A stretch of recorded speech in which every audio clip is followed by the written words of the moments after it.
हमारे इकरारनामा पर लिखा गया है जो न हम सरकार के कर्मी हैं और न ही हम बेल्ट्रॉन के कर्मी हैं। तो क्या हम कर्मी हैं? ना हम संविदा कर्मी है, ना ऑफिस के कर्मी है। सीधे लिखा जाता है आउटसोर्स। उर्मिला सरकार के दलाल के रूप में बैठ करके सरकार को हमारे वेतन से जीएसटी से लेकर सारा कटौती करते हुए 10,000 रुपया से ऊपर हम लोगों का वेतन से कटौती हो जाता है। हमारी मांगे सिर्फ और सिर्फ सेवा समायोजन।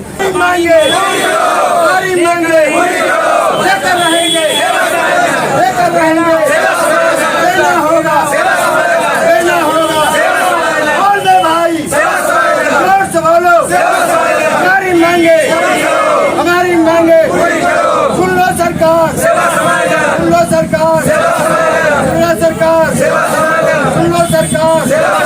अभी तो ये लड़ाई है, किसी से भीख मांगते। हमारी मांगे, हमारी मांगे, हम सब एक है, हम सब एक है। आवाज दो, आवाज दो, आवाज दो। इनकलाब जिंदाबाद, वंदे मातरम, वंदे मातरम, भारत माता की। हम क्या चाहते, हम क्या चाहते, हम क्या चाहते?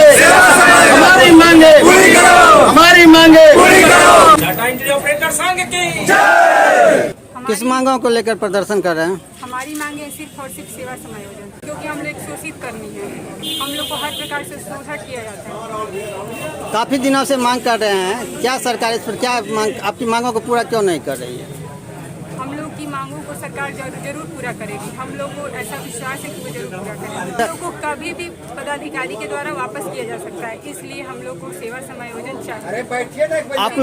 आप लोग काम छोड़कर यहाँ प्रदर्शन कर रहे हैं, वेतन रोक दे तब? जी, वेतन रोक दे कोई बात नहीं, हम लोग के 2 दिन का वेतन ही कटेगा और क्या। हम लगभग 11 वर्ष से काम कर रहे हैं, डाटा एंट्री ऑपरेटर के पद पर हैं और प्रमंडलीय जनसंपर्क कार्यालय में मैं कार्यरत हूँ। हमारे इकरारनामा पर लिखा गया है जो न हम सरकार के कर्मी हैं और न ही हम बेल्ट्रॉन के कर्मी हैं। तो क्या हम कर्मी हैं? क्या हमको जीने का हक नहीं है? तो आप दोनों जगह में से कहीं कर्मी नहीं तो फिर काम कैसे कर रहे हैं? यही तो हम लोग सरकार से जानना चाह रहे हैं। जो हम लोग हैं क्या वो कर्मी हैं? आप लोगों का चयन किस आधार पे हुआ था? चयन हम लोगों का एग्जाम लिया गया बेल्ट्रॉन के द्वारा, सब कुछ किया गया बेल्ट्रॉन के द्वारा, यहाँ तक कि पेमेंट बेल्ट्रॉन को जाता है, लेकिन बीच में ठेका बढ़ा दिया, उर्मिला को सटा दिया गया। अच्छा। और हम लोगों को आउटसोर्स कर दिया गया। तो क्या सरकार से क्या मांग है? सरकार से हम लोगों का एकल मांग है से हम लोगों की सेवा समायोजन किया जाए। हम लोग जिस विभाग में है उसी विभाग में हम लोगों का सेवा समायोजन करें। मांगे पूरी नहीं होती है, आगे की रणनीति क्या हम है? लोगों ने शुरू में 8 तारीख को धरना दिया था वहाँ गर्दनी बाग में जी। उसके बाद हम लोगों ने काला बिल्ला लगा के हम लोगों ने कार्य किया। उसके बाद भी सरकार नहीं मानी तो हम लोग 2 दिन का सांकेतिक हड़ताल कर रहे हैं। अगर इस पर भी आगे नहीं मानती है तो संघ के द्वारा जो हम लोगों को आदेश मिलेगा वो हम लोग कार्य करेंगे। आप लोगों जो हड़ताल दिए थे उनका असर क्या दिखा? अभी तक तो कुछ नहीं दिखा। कुछ नहीं दिखा। सरकार कान पे तेल डाल के सोई हुई है। जी। जब आज से काम डिस्टर्ब होगा तब पता चलेगा। अच्छा, आज काम काज छोड़कर आप लोग धरना पर हैं, तो क्या यो वेतन तो सरकार रोक सकती है? रोक दे, ऐसे भी जी रहे हैं कहाँ? ऐसे भी तो हम लोगों का जिंदगी रोड पर ही है, तो उससे अच्छा है जो हम लोग रोड पर ही आ जाए परमानेंट। कभी भी सेवा वापसी का डर है, आउटसोर्स है, संविदा के बजाय आउटसोर्स है। ना हम संविदा कर्मी है, ना ऑफिस के कर्मी है। सीधे लिखा जाता है आउटसोर्स। काम सारा होना चाहिए रेगुलर वाला, ड्यूटी अंगूठा लगेगा ड्यूटी वाला 9 से 10 और पेमेंट के समय का छुट्टी लेने के समय तुम्हारे बिना कौन काम करेगा? वैसे छुट्टी मारोगे तो लिख देंगे वापसी कर देंगे। 9 बजे आओ तो 11 बजे आओ, 12 बजे जाओ। और सरकार की नज़र में कोई अहमियत हम लोगों की नहीं है। परीक्षा दो तो वैकेंसी बढ़ेगा, एग्जाम दो, इंटरव्यू दो, टाइपिंग टेस्ट, साक्षात्कार सब। अब फिर कहा जाता है आउटसोर्स, मतलब कोई वैल्यू नहीं, कोई इमेज हम लोगों की नहीं रही। सरकार के नेता में हमारी कोई अहमियत नहीं है। क्या आगे आज काम किए कल हटा देंगे, परसों किसी और को ले आएंगे। अच्छा, तो उर्मिला के तहत आप लोगों को कब रखा गया? नहीं, हम लोगों का एम्प्लॉय हम लोग पेट्रोल के हैं। पैसा सरकार से पेट्रोल को जाती है, पेट्रोल से फिर उर्मिला को जाती है, उर्मिला से हम लोगों को पैसा मिलता है, जिसके बदले में पैसा कटता है 550 रुपया, कुछ रुपया उसका 10,000 रुपया।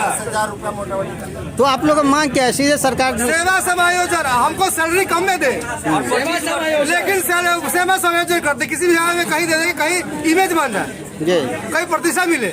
हम लोगों को विगत 2 दशकों से सरकार के विभिन्न विभागों से लेकर मुख्यालय पर क्षेत्रीय कार्यालयों में, यहाँ तक कि मुख्यमंत्री सचिवालय तक में भी बेल्ट्रॉन के माध्यम से बहाल कर्मी 2 दशकों से सरकार के घर में काम कर रहे हैं और हम लोग दबे कुचले शोषित कर्मी सरकार के रूप में जाने जाते हैं। हम लोगों को सरकार आउटसोर्स के माध्यम से रखे हुए है। हमारा सारा पैसा बेल्ट्रॉन को जाता है और जब भी सरकार का कोई टेंडर पास होता है तो बराबर कोई ना कोई कॉन्ट्रैक्ट कर्मी उसको कॉन्ट्रैक्ट लेते हैं और उनके माध्यम से सबको ठेका पर रखा जाता है। हम लोगों की जब बहाली हुई थी तो सबसे पहले ग्लोबरीन नाम की कंपनी थी। जब ग्लोबरीन का कॉन्ट्रैक्ट खत्म हुआ उसके बाद इलेक्ट्रॉनिक नेट आई, 3-4 साल वो काम किया।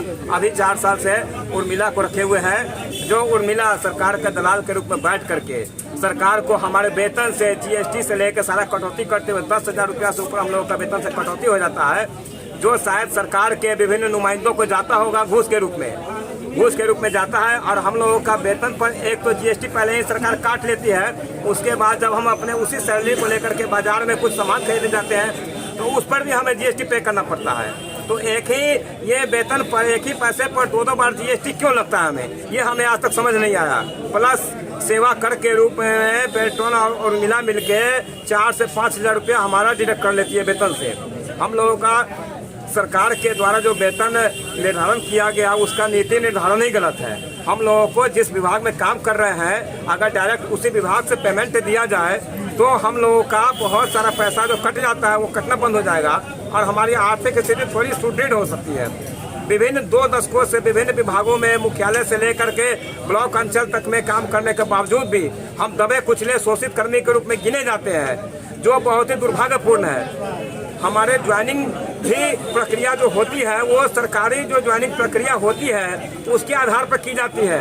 हम लोगों का बाकायदा एक विज्ञापन निकाला जाता है, अखबार के माध्यम से प्रकाशित किया जाता है, उसके आलोक में उसका एक फॉर्म भरा जाता है जो बेल्ट्रॉन में जाती है और वहाँ पर उसके माध्यम से फिर वो एग्जाम पास करा करके रिटन एग्जाम लेकर के 2-2 बार टाइपिंग टेस्ट लेकर के पास होने के बाद आज राज्य सरकार के द्वारा आरक्षित निर्धारित रोस्टर बिंदु का पालन करते हुए बहाली की प्रक्रिया पूर्ण की जाती है और संबंधित विभाग में जहां से विभाग के द्वारा रिक्वेजिशन जाता है बेल्ट्रॉन को वहां उसकी पोस्टिंग भी की जाती है। तो हम लोग का टोटल प्रक्रिया विभागीय ही होता है, लेकिन फिर भी हमारे ज्वाइनिंग लेटर में यह लिखा होता है कि ये ना तो सरकारी कर्मी है ना विभाग के कर्मी है, ये सारा छाप रहती है जो आज इस हाल में बैठे हुए हैं। और हम लोग कई बार विगत 2 महीने में कितनी बार हम लोगों ने आंदोलन किया, सरकार को चेतावनी भी दिया और 2 दिवसीय आज हम सांकेतिक हड़ताल कर रहे हैं अपने संघ के माध्यम से और एकता मंच के माध्यम से। और अगर सरकार इन 2 दिवसीय सांकेतिक कार्यक्रम के बाद भी हमारी कोई भी डिमांड पूरी नहीं कर पाती है, हमारी एक ही मांग है सेवा समायोजन, अगर ये पूरा नहीं होता है तो आने वाले निकट भविष्य में 15 दिनों के अंदर हम अनिश्चितकाल हड़ताल पर जा सकते हैं, इसकी घोषणा कर सकते हैं और इसकी सारी जवाबदेही विभाग की होगी या सरकार की होगी। 10,000 रुपया जो आपका कटता है मंथली कटता है क्या? 10,000 हर महीने हमारे सैलरी से कट जाता है, जिसका कोई माई बाप नहीं होता है। वो पैसा अगर हमारे घर में रहता तो उससे हमारे बच्चे के स्कूल फीस भरी जाती, हमारे बच्चे का दूध आता, ब्रेड आता और खाने का राशन पानी या कुछ सामान आ जाता। या हम लोग जो रहते हैं बाहर में, अपने कोई भी लोग अपने अपने घर में नौकरी नहीं कर रहे हैं, सभी लोगों का होम ब्लॉक कहीं और है, डिस्ट्रिक्ट कहीं और है। ये मैडम है छपरा से है, मुजफ्फरपुर नौकरी कर रही है, यहाँ के इनको रूम रेंट देना पड़ता है, सारा व्यवस्था करना पड़ता है, फिर जा करके और छुट्टी के लिए भी आवेदन देते हैं तो जल्दी छुट्टी भी नहीं मिलता है हम लोगों को। ये इतनी बड़ी विडम्बना है कि सरकारी कर्मी को छुट्टी मिल जाती है, हम लोगों को छुट्टी लेने जाते हैं तो अधिकारी 5 बार कहते हैं तुम चले जाओगे तो कंप्यूटर कौन चलाएगा, मेरा काम कौन करेगा, अगर छुट्टी पर जाओगे तो वेतन काट लेंगे, तुम्हारी सेवा वापसी कर देंगे।